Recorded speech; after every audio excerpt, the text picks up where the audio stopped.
Hello, my dear student. Today, we will dive into a story designed to improve your English listening and comprehension skills. This story will be told in a way that feels like a real conversation, where the main character talks and shares his life. You will hear how he deals with daily challenges, his thoughts, and how he solves problems. It's important to understand the natural flow of English speech, the vocabulary used in everyday life, and how to express your ideas in a clear and engaging way. Before we start, let's go over some tips to help you with your listening practice. 1. Focus on the context, not just words. In this story, pay attention to the overall meaning of the sentences rather than focusing on individual words. This will help you understand how native speakers communicate and help you catch the rhythm and flow of the language. 2. Notice how emotions are expressed. English isn't just about the words, it's about how they're spoken. In the story, listen to how the character expresses different emotions, happiness, frustration, excitement, and see how those feelings come through in their speech. 3. Don't worry about understanding everything right away.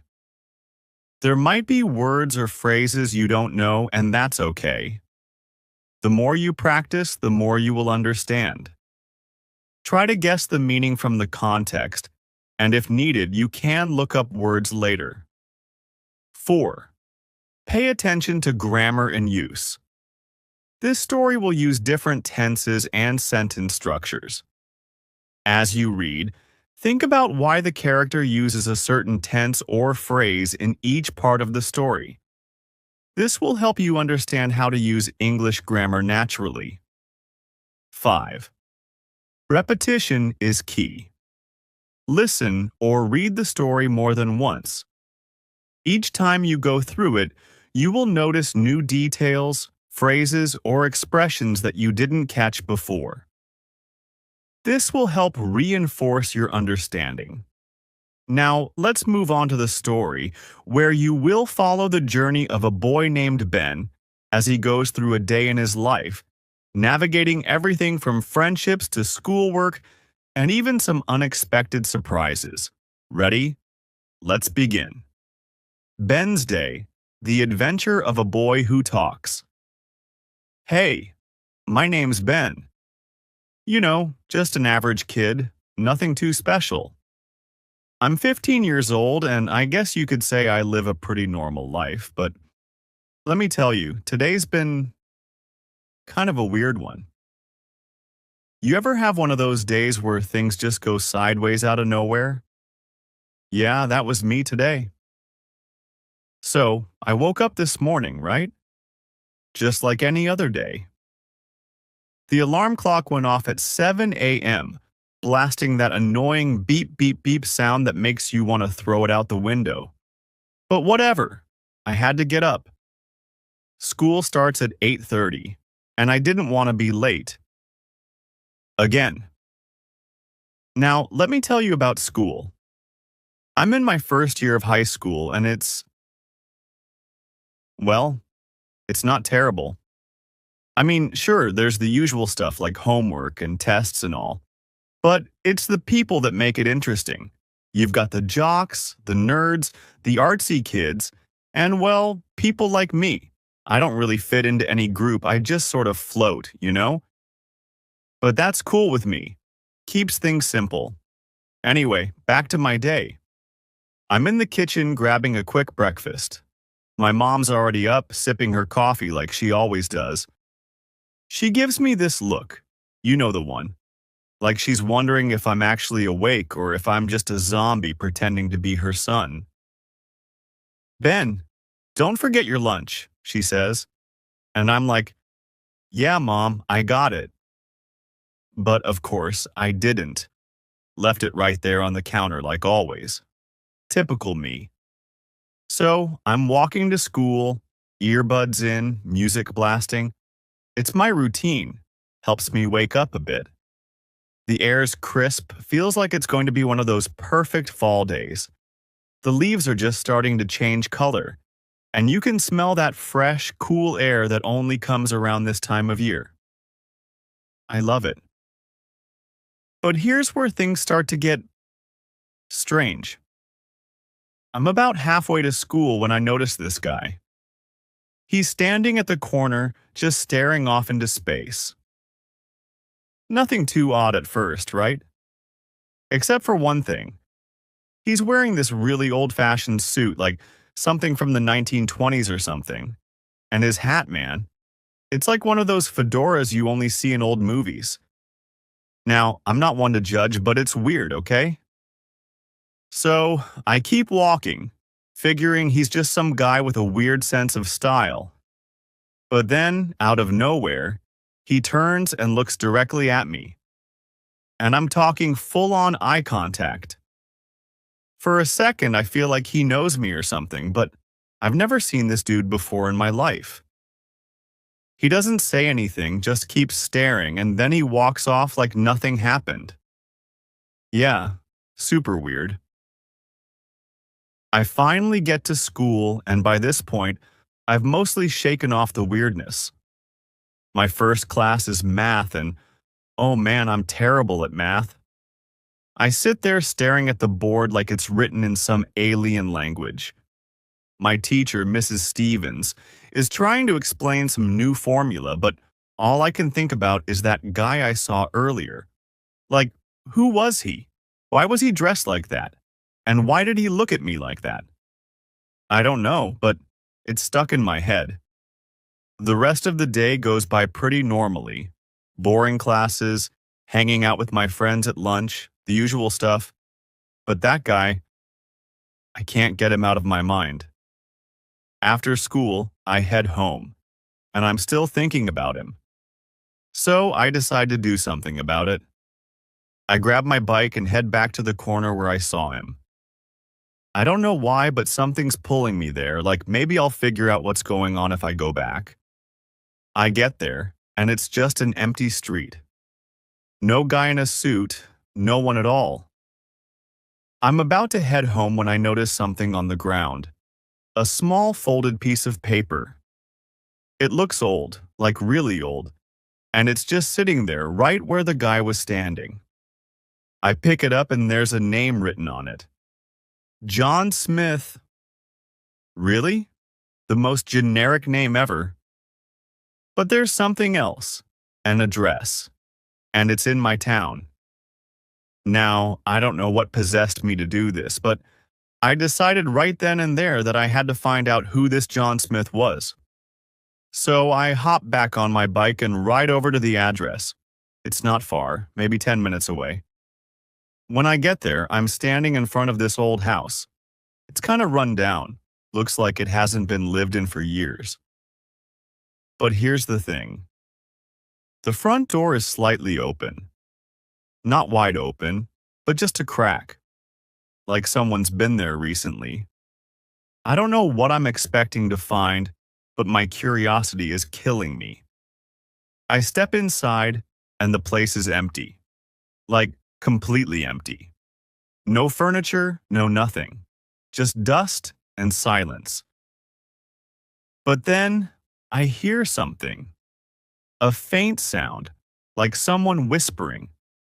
I can't make out the words, but it's definitely coming from upstairs. Now, here's where most people would probably turn around and leave, right? But not me. I guess I've watched too many mystery movies or something. I head up the stairs, and as I reach the top, I see a light coming from one of the rooms. The whispering is getting louder now, but it's still just barely audible. I slowly push open the door, and there, sitting in the middle of the room, is an old radio. One of those antique ones with the big dials and everything. And it's on. But here's the creepy part. No one's in the room, and the radio is playing something strange. It's not music, not really a conversation either. Just a single voice repeating over and over again, "Find me." I freeze. What is this? Who is this?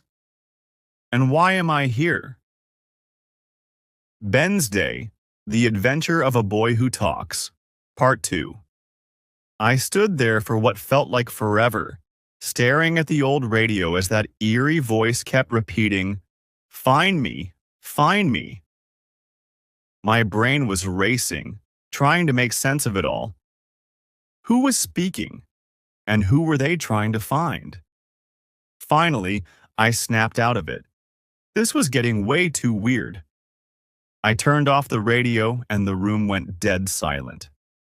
For a moment, I just stood there, listening to nothing but my own breathing. It was like the whole house was holding its breath too. I thought maybe I'd imagined it, that the stress of school, the guy in the suit, and the old house were messing with my head. But then I felt something. A shift in the air, like someone else was in the room with me.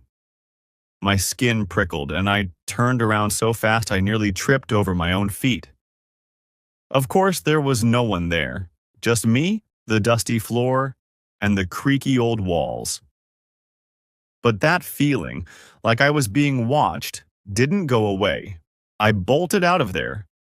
I'm not gonna lie, I was scared. I hopped on my bike and pedaled home as fast as I could. By the time I got back to my street, the sun was already starting to set, casting long shadows over everything. Normally, I'd think it was kinda cool, but now it just made everything feel even creepier. When I walked into the house, my mom was in the kitchen, stirring a pot of spaghetti on the stove. She looked up and smiled, completely unaware of the weirdness I'd just experienced. "How was your day, Ben?" she asked, like it was any other normal day. I didn't know how to answer. What was I supposed to say? "Oh, hey, Mom. I followed a guy in a 1920s suit, found a creepy note, and heard a ghostly voice on an old radio." "Yeah, that wouldn't go over too well." It was fine," I muttered, grabbing a glass of water. My heart was still racing, and I felt like I needed something to calm me down. She raised an eyebrow but didn't push. "Well, don't forget to do your homework after dinner." "Yeah, sure," I said. Homework was the last thing on my mind. As I sat down at the table, I kept thinking about the house, the radio, the voice, and that name. John Smith. The whole thing felt like some kind of puzzle, and for some reason I couldn't let it go. Later that night, I was in my room, lying on my bed, staring at the ceiling. I couldn't sleep. My brain was still buzzing, running through every detail of the day. I kept asking myself the same questions. Who was that guy? Why was he staring at me? And what did the voice mean by "find me"? I pulled out my phone and started Googling John Smith in my town. But of course, it's the most common name ever. So all I got was a bunch of boring results. Obituaries, old newspaper articles, nothing that seemed relevant. Frustrated, I tossed my phone onto the bed. That's when I noticed something. There was a soft glow coming from the corner of my room. At first, I thought it was my imagination, but no, there was definitely light coming from my backpack. My heart skipped a beat. I slowly walked over and unzipped the front pocket. Inside was the piece of paper I'd found at the house. Only now, it was glowing. I'm not talking about a little shimmer. The thing was shining like it had its own light source. I picked it up, half expecting it to be hot, but it felt completely normal. The address on it had changed too. It no longer pointed to the house I'd just visited. Now it showed a different address, one I didn't recognize. I grabbed my phone again, typed the address into the map, and stared at the screen. It was across town, in a part of the city I rarely went to. The map showed a small red dot in the middle of nowhere, some kind of old industrial area that had been abandoned years ago. I knew what I had to do. I wasn't exactly sure why, but something was pushing me to go there. It was like the paper wanted me to find something, or someone. The next day, I decided to skip school. I know, bad idea, but I couldn't help it. This whole mystery had a hold on me, and I needed answers. So, after my mom left for work, I grabbed my bike and headed for the address on the glowing paper. The ride took me through parts of town I'd never really paid attention to before. Old crumbling factories, empty lots, and streets that felt like they'd been forgotten by time. The place had a strange vibe, like it was stuck in the past, frozen in some old, forgotten decade. When I finally reached the address, I found myself standing in front of an old warehouse. The building was massive, its windows broken and its walls covered in graffiti. It looked like it had been abandoned for decades. But here I was, with a glowing piece of paper, telling me that this was the place. I hesitated for a second, wondering if I should turn back. But the same feeling that had brought me this far wouldn't let me quit now. I walked up to the front door and pushed it open. The rusty hinges squeaked loudly, echoing in the empty space inside. The air inside was cold and damp, and the smell of rust and dust filled my nose. It was quiet. Too quiet. I pulled out the paper, hoping it would give me some kind of clue, but the glow had faded. It was just a regular piece of paper now, with the same address printed on it. I stuffed it back into my pocket and kept walking, my footsteps echoing through the empty building. As I explored, I noticed something strange. Every corner I turned, every hallway I walked down, it felt like I'd been there before. The layout of the warehouse seemed oddly familiar, but I couldn't figure out why. Then, I heard it again. That voice. The same voice from the radio, faint but unmistakable. It was calling out, "Find me. Find me." I followed the sound, my heart racing. It led me deeper into the warehouse, past old machinery and piles of debris. The voice was getting louder, clearer. And then, I saw it. At the far end of the warehouse, there was a small room with a single light shining from inside. The door was cracked open, just like at the house. My breath caught in my throat as I slowly approached. I pushed the door open, and there, sitting on a table in the middle of the room, was another old radio. Just like the one in the house, and it was on, that same voice playing on repeat. But this time, the voice changed. It didn't just say, "Find me." It said, "Ben, find me." I froze. It knew my name. How? Why? Before I could react, the radio flickered, and then the room was plunged into darkness. The voice was gone. Everything was silent. But I wasn't alone. Behind me, I felt a presence. Someone, or something, was standing there. I could feel its breath on the back of my neck. Slowly, I turned around, my heart pounding in my chest. And there, standing in the shadows, was the man in the 1920s suit. Ben's Day, The Adventure of a Boy Who Talks, Part 3. I couldn't move. My legs felt like they were made of stone. The man in the suit, the one I'd seen on the street, was now standing just a few feet away from me, smiling like he knew something I didn't. His eyes, sharp and focused, seemed to glow faintly in the dim light.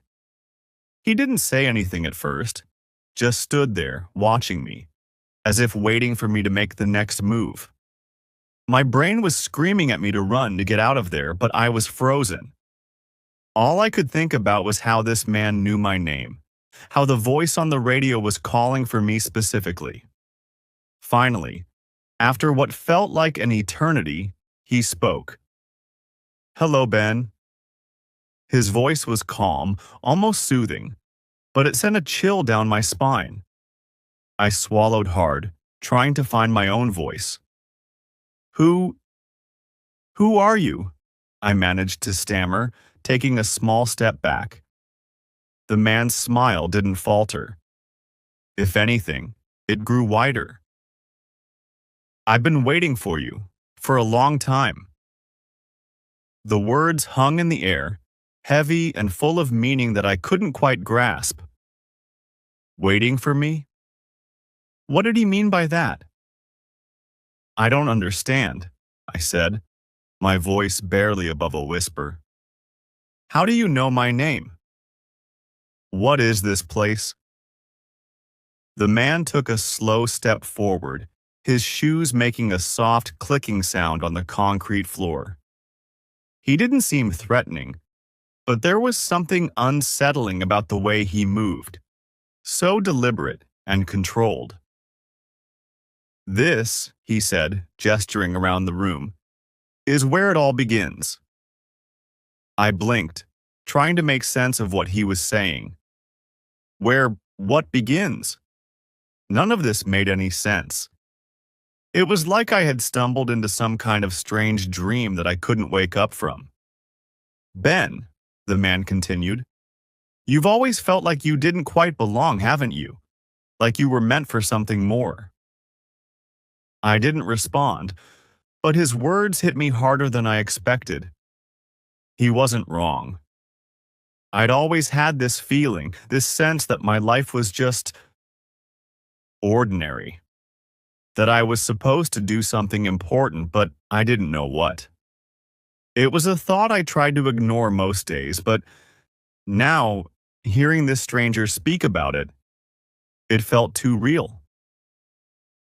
"Who are you?" I asked again, this time with more urgency. "And what do you want from me?"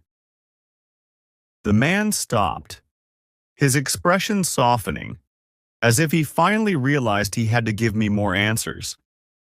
He reached into his coat pocket and pulled out a small silver pocket watch. He held it up, letting it dangle from its chain, the metal gleaming faintly in the low light. "My name," he said slowly, "is John Smith." My heart skipped a beat. John Smith. The name from the note. The address had led me here, but I hadn't expected to meet him. Not like this. "You're John Smith?"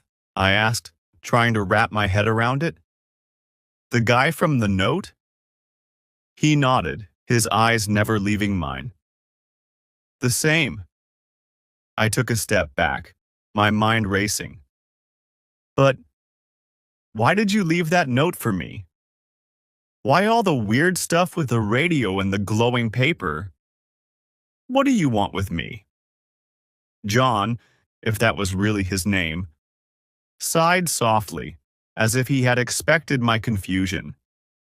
"It wasn't a trick, Ben. It was a call. A call to help you find your purpose. You were drawn here for a reason. The same reason I've been watching you." "Watching me?" The words sent a shiver down my spine. "What do you mean you've been watching me?" John took another step closer, his face becoming more serious now. "You and I are connected, Ben. More than you know. And the truth is you've been searching for me as much as I've been searching for you." I shook my head, trying to make sense of it. "That doesn't make any sense. I've never seen you before." "Not in this lifetime, no," John replied, his voice calm but carrying an intensity that made me feel like he knew things I didn't. "But our paths have crossed before, in ways you don't remember yet." I stared at him, confused and a little scared. "What are you talking about?" John paused for a moment, then slowly walked over to the old radio sitting on the table. He placed his hand on it, and suddenly, The radio crackled to life again.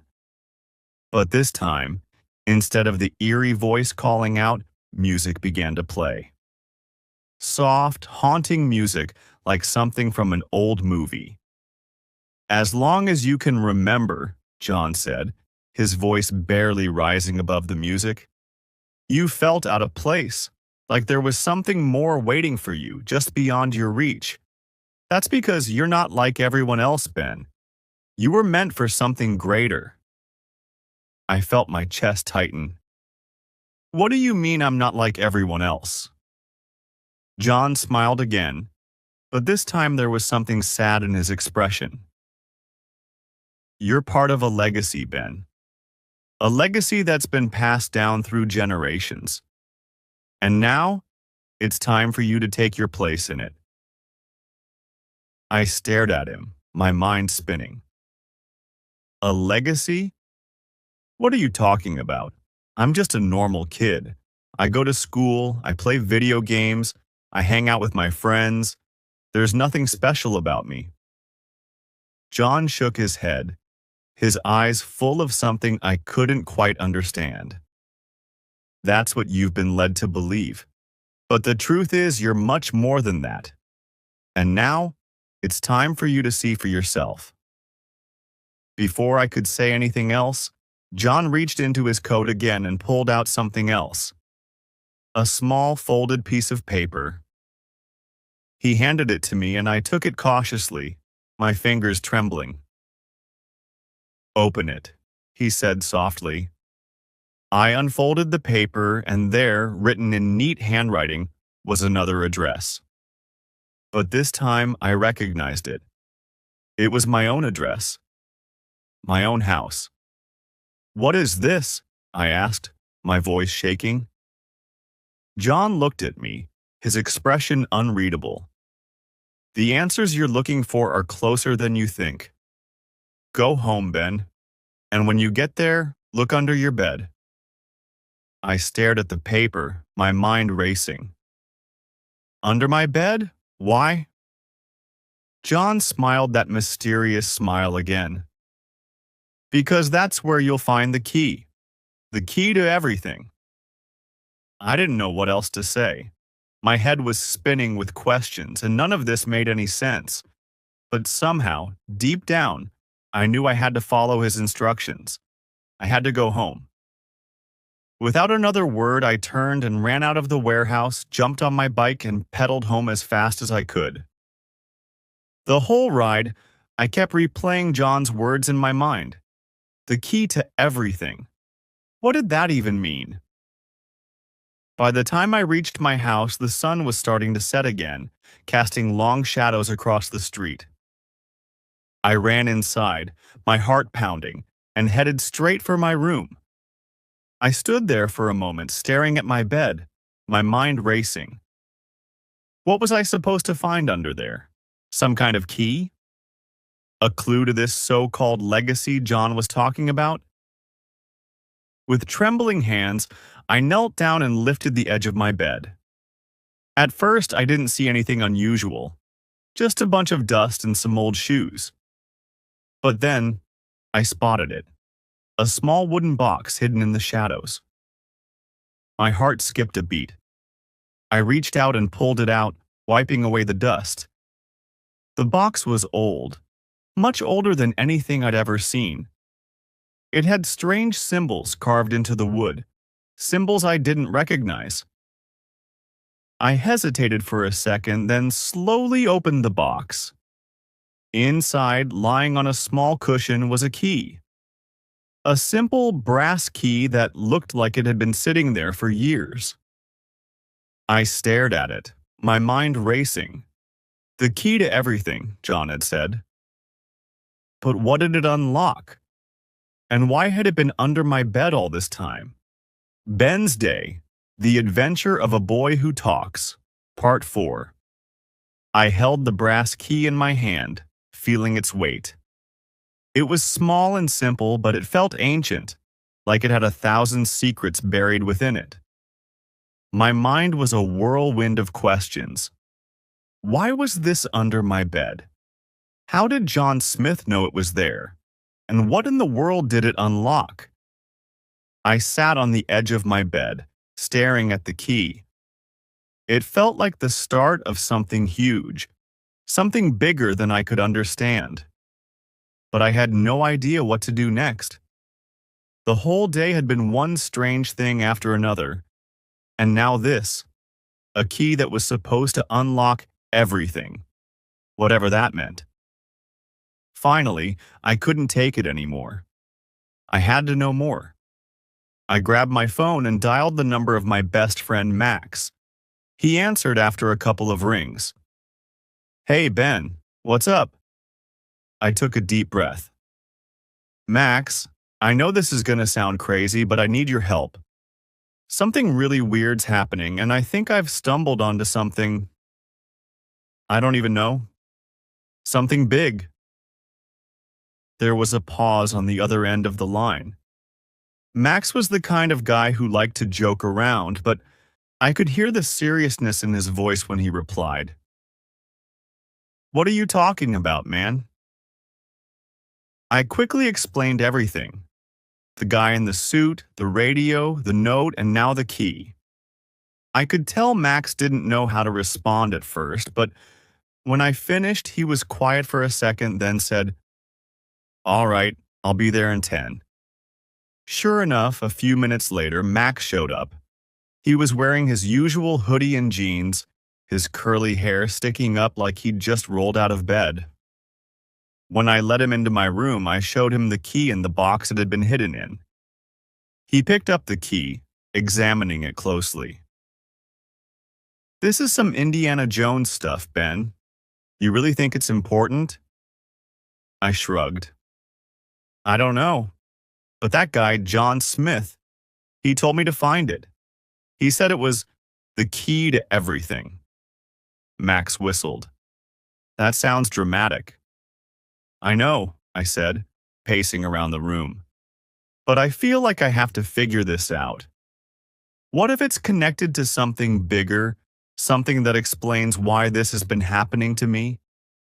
Max glanced around the room like he was half expecting something to jump out at us. "Okay, so what's the next move? Do we figure out what the key opens?" I nodded. "That's what I was thinking. But I don't even know where to start. It's not like there's some treasure map telling us what to do next." Max scratched his head, still holding the key.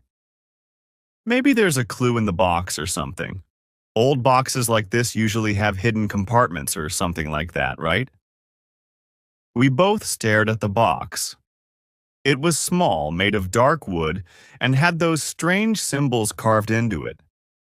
I hadn't really paid attention to the carvings before, but now I realized they weren't just random patterns. They looked like symbols I'd seen in history books, ancient runes or something. "Wait a minute," I said, grabbing my laptop. "Maybe I can look up these symbols, see if they mean anything." I pulled up a search engine and started typing in descriptions of the symbols on the box. Max watched over my shoulder as I scrolled through pages of old texts and images. After a few minutes, I found a page that matched the runes on the box. "Look at this," I said, pointing to the screen. "These symbols are from an ancient alphabet called Futhark. It's an old Nordic language used for magic and protection." "Magic?" Max raised an eyebrow. "You're telling me this is some kind of magic key?" "I don't know," I admitted. "But there's more. These runes are usually found on objects that are supposed to unlock something, like gateways or hidden chambers." Max looked back at the key. "So, we're looking for a hidden chamber now?" I shrugged. "Maybe, or maybe it's just some kind of metaphor. Whatever it is, we've got to figure it out." We sat there for a while, staring at the box, the key, and my laptop screen, trying to put the pieces together. But nothing was making sense. Max finally leaned back in his chair and let out a long breath. You know what we need? He said. More information. Maybe this John Smith guy left another clue somewhere. I thought about it. You're right. But where would we even look? Max grinned. The old warehouse. There's got to be something else there. I hesitated. Going back to that place? After everything that had happened? The idea made my stomach tighten, but he was right. If there were more clues, that would be the place to find them. All right, I said, standing up. Let's go. Max and I biked across town as the sky turned a deep orange with the setting sun. The warehouse district was even creepier at night, and by the time we arrived, the shadows were long and twisted, making the abandoned buildings look like monsters waiting in the dark. We locked our bikes outside the warehouse and slowly pushed the door open, the same creaky sound echoing through the massive empty space. The eerie silence from before was back, and I couldn't shake the feeling that something or someone was watching us. All right, where do we start? Max asked, pulling out a flashlight from his backpack. I don't know, I admitted. We just need to look around. Maybe there's something we missed. We split up, each of us exploring different parts of the warehouse. The air was cold and damp, and every step we took echoed loudly in the empty space. I wandered back to the room where I'd found the first radio. It was dark, the radio still sitting on the table like before, but now it was silent. I walked over to it, half expecting the eerie voice to start playing again. But the radio remained quiet. Find anything? Max called out from across the room. Not yet, I replied. But there's gotta be something here. Just then, my foot hit something hard. I looked down and saw that one of the floorboards was slightly raised, like it had been pried loose. I knelt down and pulled it up, revealing a small compartment hidden underneath the floor. Max, I called. I think I found something. He ran over, his flashlight bouncing as he came. I reached into the compartment and pulled out a small leather-bound journal. The pages were yellowed with age, and the leather cover was cracked and worn. What is it? Max asked, peering over my shoulder. I flipped open the journal and my eyes widened as I saw the name written on the first page in neat, old-fashioned handwriting. John Smith. It's his journal, I whispered. Maybe this will tell us what's going on. Max nodded, his eyes wide with excitement. Read it. I flipped to the first entry and started reading aloud. July 10th, 1927. The key is safe. The boy doesn't know yet, but he will soon. The legacy must continue, and he is the last hope. If he finds the key, everything will change. I looked up at Max, my heart racing. The key. The boy. Was he talking about me? I continued reading. The key unlocks more than just doors. It unlocks the truth. The boy must find the truth before it's too late. Max and I exchanged a glance. The key wasn't just a key. It was something more. Something connected to a legacy I didn't understand yet. Ben's Day, The Adventure of a Boy Who Talks, Part 5. Max and I stood in stunned silence, the weight of the words hanging in the air. The key unlocks the truth. What truth? And why me?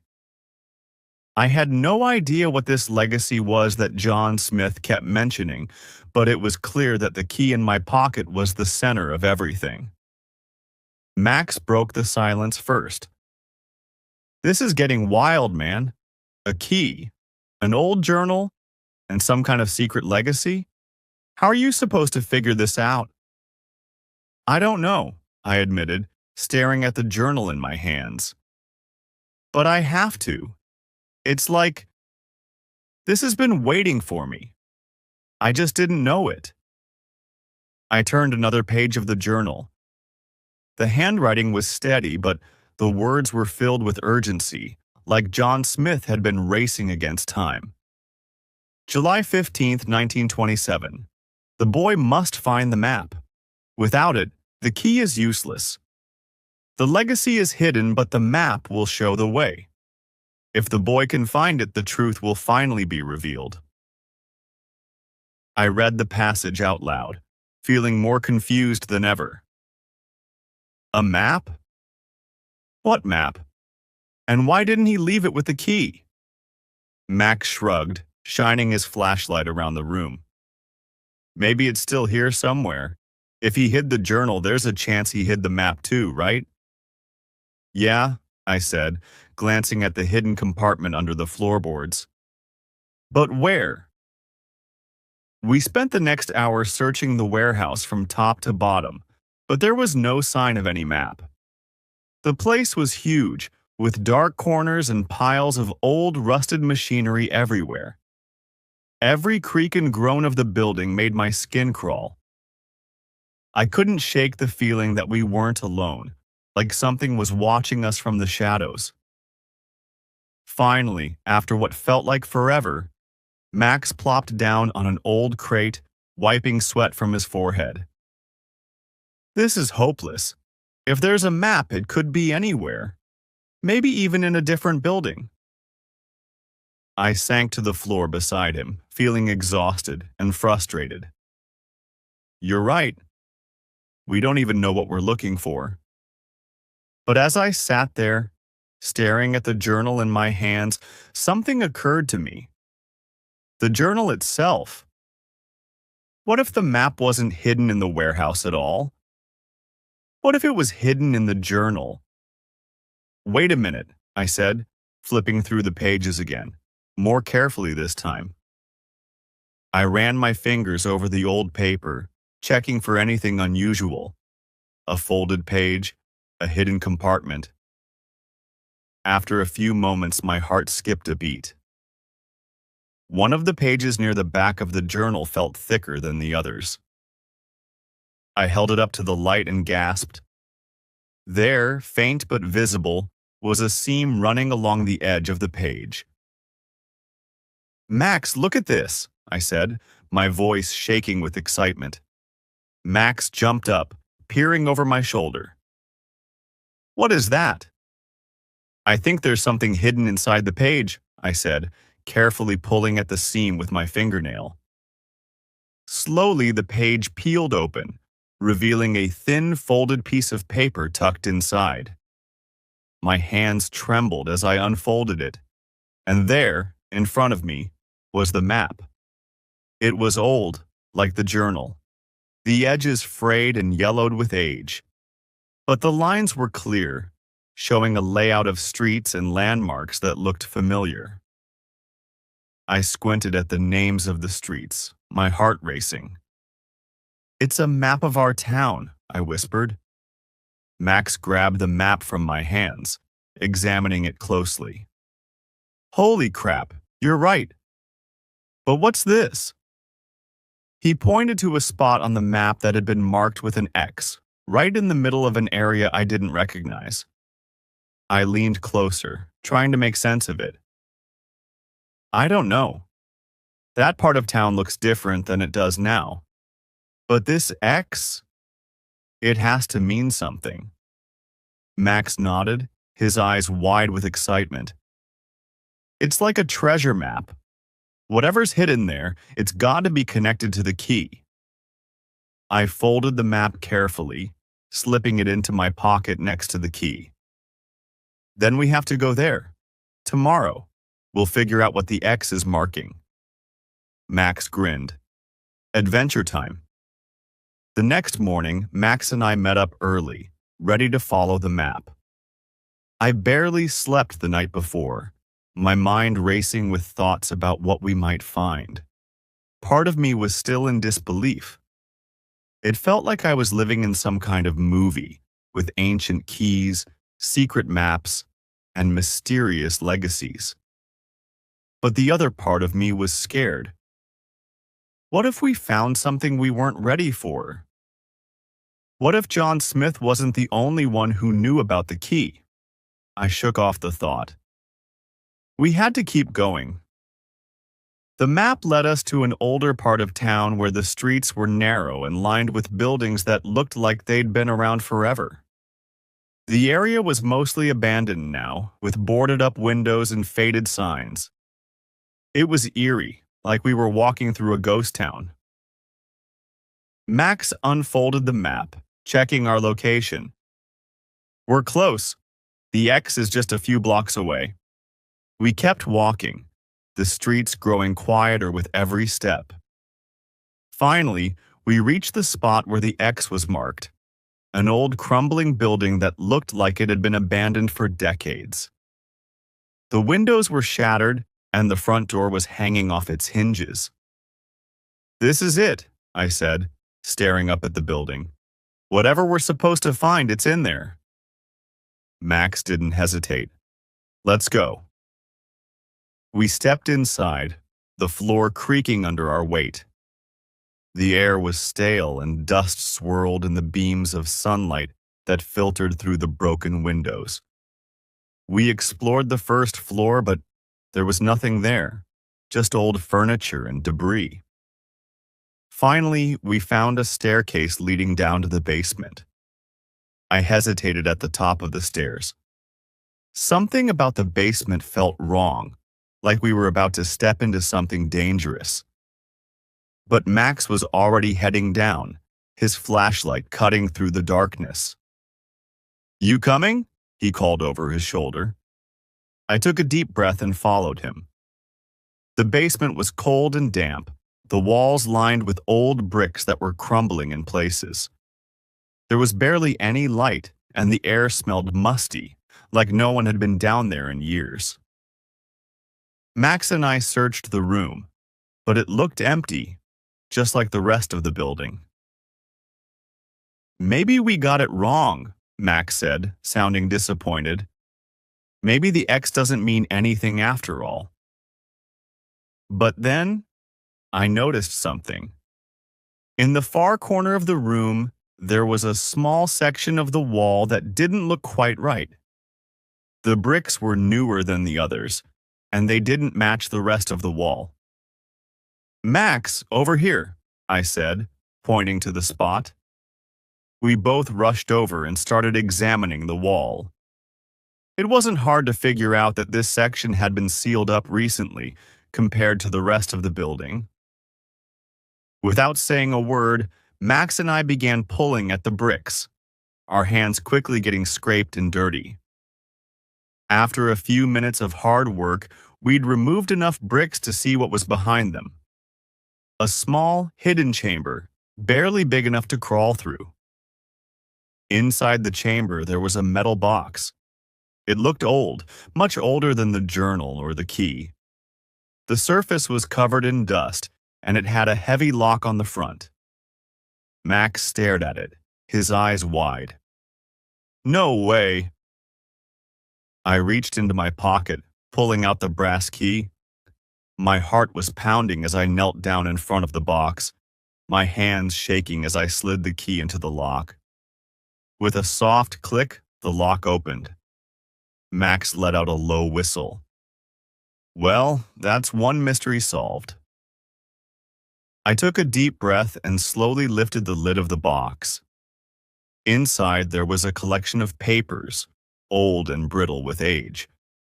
But on top of them, resting in the center of the box, was something I never expected. A ring. It was simple, made of gold, with the same strange runes carved into the band that I had seen on the wooden box back at my house. The ring seemed to glow faintly, like it was charged with some kind of energy. "What is that?" Max asked, his voice barely above a whisper. I didn't know what to say. I picked up the ring, feeling its cold, smooth surface between my fingers. The moment I touched it, I felt a strange sensation, like a jolt of electricity running through my body. This is it, I said, my voice shaking. This is what the key was meant to unlock. Max looked at me, his eyes wide with wonder. What do we do now? I stared at the ring, feeling its weight in my hand. We find out what it means, and why it was hidden for so long.